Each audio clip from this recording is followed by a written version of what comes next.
Next by Representative Buddy Carter, who has served the Georgia 1st Congressional District along the Atlantic coast there since 2005. Congressman Carter, welcome to Washington Journal. Thank you for having me. By training, by profession, you are a pharmacist, and you and a number of your Republican colleagues have introduced a bill in the House titled the Pharmacist Conscience Protection Act, a bill that would give pharmacists more free rein in dispensing medication they suspect could be used to terminate a pregnancy. Can you tell us more about what's in this legislation and your motivation for introducing it? Well, first of all, the motivation is simple. You know, just because you wear a white coat doesn't mean that you don't have First Amendment rights. We do. Look, we're trained as pharmacists to protect patients, to do no harm. Whenever I was practicing pharmacy, and whenever I practice pharmacy, if I have a patient come in who is pregnant, then I'm treating two patients. I'm treating that mother and I'm treating that child. And that's extremely important. And, you know, to think that we would be forced to dispense a prescription that we knew that was going to harm that child, that goes against everything that we're trained against. And that's simply to force someone to do that against their moral or their conscious objection. That's what we're trying to prohibit here. And it's simply wrong for the government to be involved in healthcare like this. You know, healthcare should be between the patient and the pharmacist and the doctor, not the federal government. If some of that, though, what would the legal? So, what are the legal measures your proposed legislation, would do to allow pharmacists to resist dispensing that type of medication?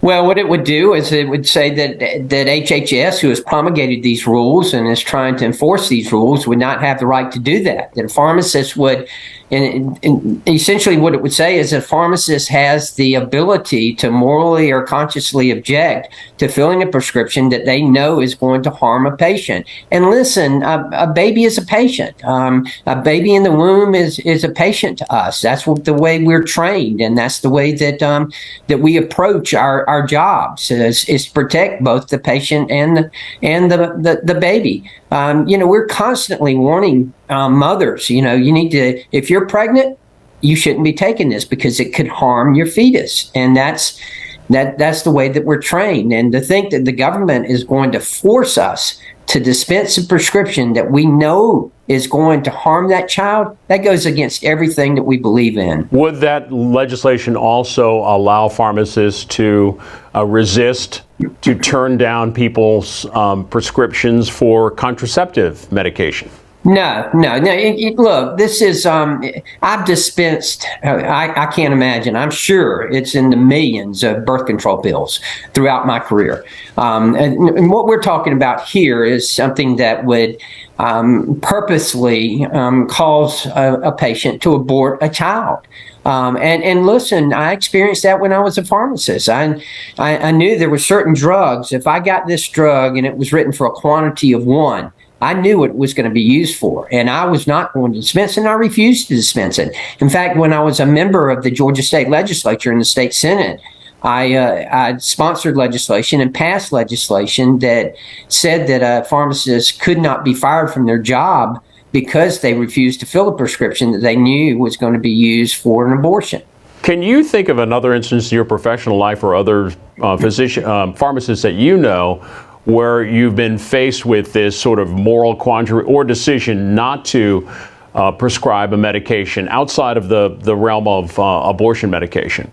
Absolutely. We're faced with it every day. And there's no better example than the opioids. You know, back when we had the big problem with opioids, and we still have a big problem with opioids, but with the prescribing of opioids, they pretty much got it under control now. But I can remember a time when we had pill mills, when there were physicians out there who were doing nothing more than writing illegitimate prescriptions. And when we would get those, we would refuse to fill them if we knew that's what they were, and you knew that's what they were going to be used for. We called it the holy trinity of drug abuse, when you would get 3 prescriptions, one for Xanax, one for OxyContin, and then the other for Soma.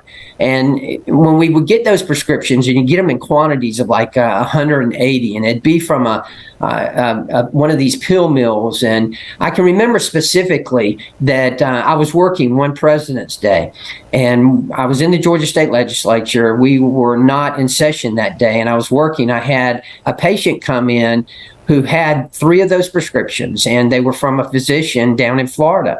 And she presented them to me, and then she presented me with her Kentucky driver's license. And here I am in Georgia, and I refused to fill those prescriptions because I knew they were going to be abused. Congressman Buddy Carter is with us up until 8 o'clock Eastern. Welcome your phone calls at 202-748-8000. For the Democrats line, Republicans 202-748-8001, Independents and others 202-748-8002, and we'll get to your calls momentarily. One more question about your legislation, Congressman. The American Medical Association, a number of other medical professional groups have come out opposed to the legislation, concerned about the legislation. The headline here: AMA pharmacists flag patient access to care and medication, abortion, and they write in their statement that they say that the language of your bill is vague. It is unclear whether it prohibits certain medications only when prescribed to induce abortion, or whether a medication is prohibited entirely. It has the potential to induce abortion regardless of the condition for which it was prescribed. Our members and our patients report that this uncertainty is disrupting care. Patients who rely on these medications for reasons unrelated to pregnancy termination report new challenges in accessing these and other medications, and is placing our patients at health at risk, according to the statement from the AMA and others. What are your thoughts on that? Well, first of all, that's not surprising coming from the AMA. They are as liberal as they can be. And I'm a member of the Doctors Caucus and the Republican Doctors Caucus in Congress. And we are talking about the fact, consistently talking about that, frequently talking about the fact of how woke the AMA has been, and nothing could be further from the truth. If you need medication for arthritis, if you need medication for stomach ulcers, you're still going to be able to get that medication. But when I get a prescription for one side effect, I know what it's going to be used for, and I'm not going to dispense it. And that's my right as a pharmacist, and that's what we're talking about here. But to simply try to fearmonger and say that, oh, you're not going to be able to get legitimate prescriptions, the AMA knows that's not true. They know that it is not hindering anyone from getting medications that they need. You'll still be able to get those medications, and pharmacists have a responsibility, and they accept that responsibility to make sure they dispense those medications. One quick other question before we get to calls, Congressman, on inflation. The inflation rate in August climbing to 8.3%. Inflation remains stubbornly high in August, rattling consumers and investors. Congressman, if the Republicans take the House for the 118th Congress in this coming midterm election, what's the biggest thing that House Republicans can do to stem inflation, in your view? Stop the spending. Do no harm. Look, the Democrats just don't get it. You would think that they had learned their lessons from the American Rescue Plan, which economists tell us, a lot of economists say that it added 4 percentage points to our inflation rate. Now they've come out with this Inflation Reduction Act, which I refer to as the Inflation Acceleration Act, and that's doing nothing but pouring fuel on the fire. You know, when you talk about inflation being at over 8%, you're talking about the average person losing a month's pay a year. Can you imagine going without a month's paycheck? I don't know that many of us could afford to do that. And that's what inflation is doing. Inflation is nothing more than taxation. And who does it hurt the most? It hurts the working class. It hurts the lower class. And those are the ones who suffer the most. Those on fixed incomes who can ill afford to pay more for goods whenever they're not getting an increase, or if they're getting an increase in their retirement checks, it's not keeping up with the rate of inflation. Those are the ones who are hurting. Let's hear from our viewers and listeners. We'll go first to Stephen in Avella, Pennsylvania, on the independent line. Stephen, good morning. Good morning. Good morning, America. Good morning, Representative Carter. The reason I'm calling is I take issue with your statement that health care is between a doctor, a pharmacist, and a patient. I don't know how you inserted yourself into the equation and why you wish to make moral judgments based on your religion for dispensing medications prescribed by a doctor.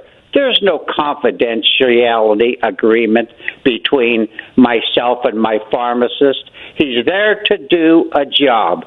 And what if you're worried that a pill might give some an abortion? Well, that's your problem. I wish you would wish more about the unwanted children that are born every year. I was raised unwanted. I felt unwanted and loved all my life. I wouldn't wish that on anyone, and you are promoting it. What are you going to do with the 1 million unwanted children that are going to be born every year? Stephen, we'll get a response. Congressman Carter. Well, first of all, I could not disagree more with the caller. I do believe that that healthcare is a private thing between the patient and the physician and the pharmacist whenever we're talking about dispensing medications. And yes, I believe that pharmacists do have the right to morally object to dispensing a prescription that they know is going to harm a child. We are trained to do just the opposite. We're trained to warn patients that, look, this is going to have an adverse effect on your child. That's the way that we're trained. We're trained to do no harm. That's the way that physicians are trained. And the federal government should not be inserted into that equation. That's what this is all about. All right, let's hear from Fort Lauderdale. Barry on the Democrats line. Barry, there you are. Go ahead. Yes, good morning. Thanks for taking my call. What I don't understand is, I am sure that Representative Carter is a good Christian and a good man and probably an evangelical, but what right does he have to take his religious feelings and insert it to myself, who is a Jew who has absolutely no problems with abortion? Whatever happened to separation of church and state? I think he's the biggest hypocrite that God ever created. Thank you. Congressman Carter, I'll let you respond, but let me ask you also, what do you think of the efforts by Senator Lindsey Graham of South Carolina for a federal ban on abortion after 15 weeks? Well, first of all, as far as the legislation that Senator Graham has introduced, I haven't seen it yet. I haven't had the opportunity to review it, but on the surface, I will tell you the Supreme Court has made a decision, and that is that the federal government is not involved, and it goes back to the states. It should be up to the states now to make those decisions related to abortion. I make no qualms about the fact that I am pro-life. I do believe that life is sacred. I believe that life is precious and should be protected. And I believe that we're all created in the image of God. So I have very strong beliefs on that. But I have to say that I disagree with the caller. I don't think that I should be forced as a pharmacist to do something that I know is going to harm a patient when I am trained and when pharmacists are trained to do no harm. I think that goes against everything. Just because we put on a white coat does not mean that we lose our First Amendment rights. All right, here's Deborah in South Bend, Indiana, on the Republican line. Hi, Dr. Carter. Yes. Yes, I want to ask you this question. I am a great-grandmother, and I have access to my great-grandchildren as well as the neighborhood children.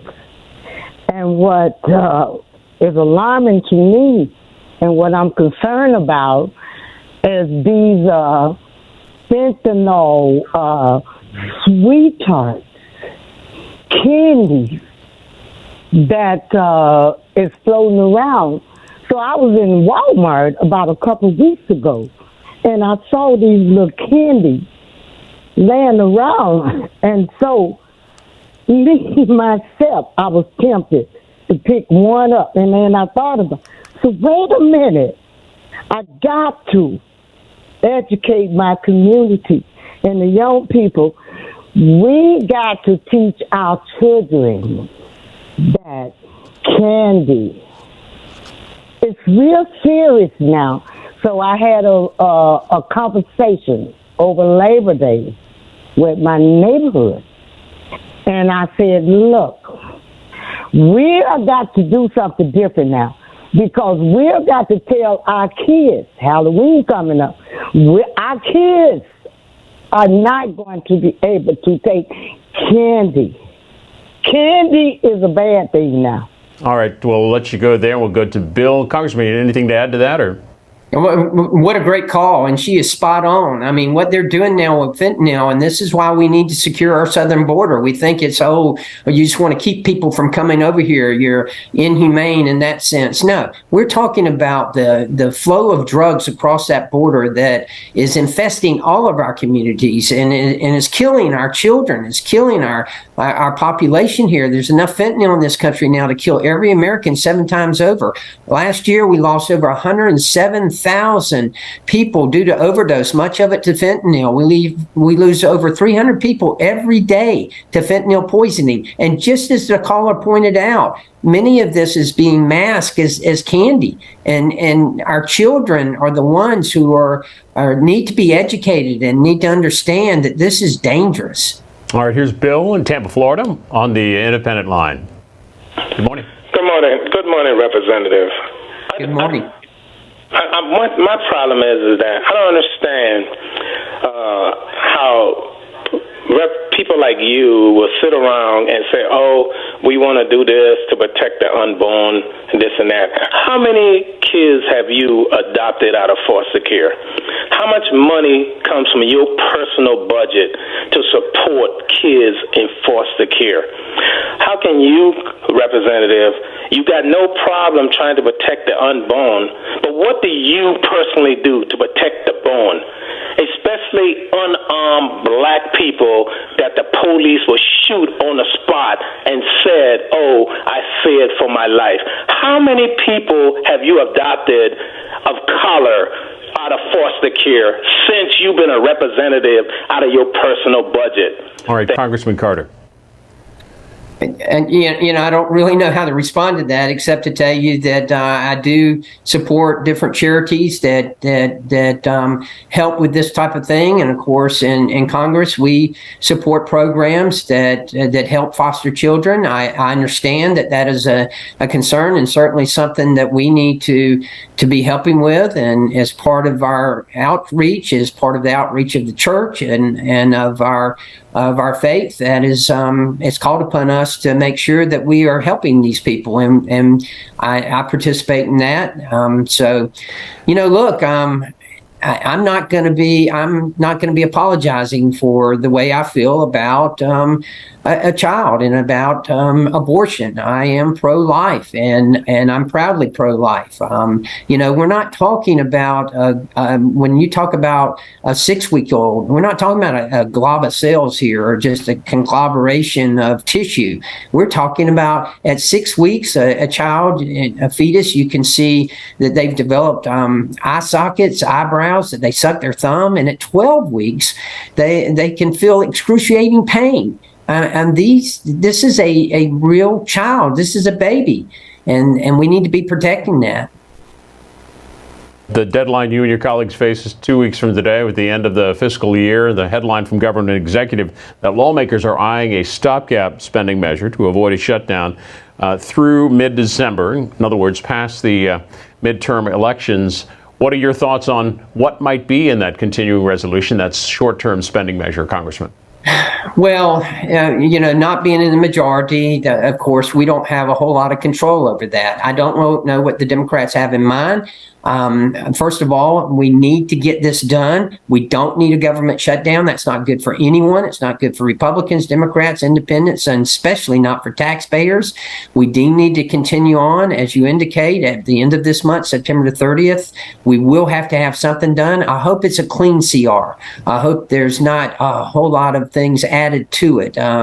If we have to do a CR, and we are going to have to do a CR, then I hope it's clean, and it will probably just kick the can down the road until after the midterm elections, the 1st of December, and then we'll come back in a lame duck session, and there are a lot of rumors about what might happen during that lame duck session, but as of yet, I don't know. Back to calls. We'll hear from Stephen in Wilmington, Illinois. Democrats line. Yeah, you're a good example of the hubris and arrogance of the white male Christian in this country. And if you don't want to dispense these medications, maybe you shouldn't be a pharmacist. I mean, you say this law isn't going to go any further than what you just pointed out, but yet you've got 3 justices on the Supreme Court who lied to get on the bench. So why should we trust you on this?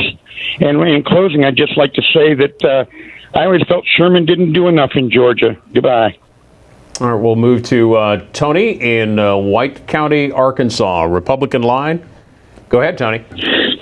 Yes, I tell you what, the first thing I'd do, I'd send 100,000 Expeditionary Force Marines down into Mexico to kill the cartel. I'd put 50,000 people on the border. I would shut all that down. And who's here, we'll decide what we're going to do with that and the other people, but we've got to take care of the people bringing fentanyl in the United States that could poison our water system and kill millions of people within 1 week. We've got to do something about this, people. Thank you. All right, Buddy Carter, your thoughts.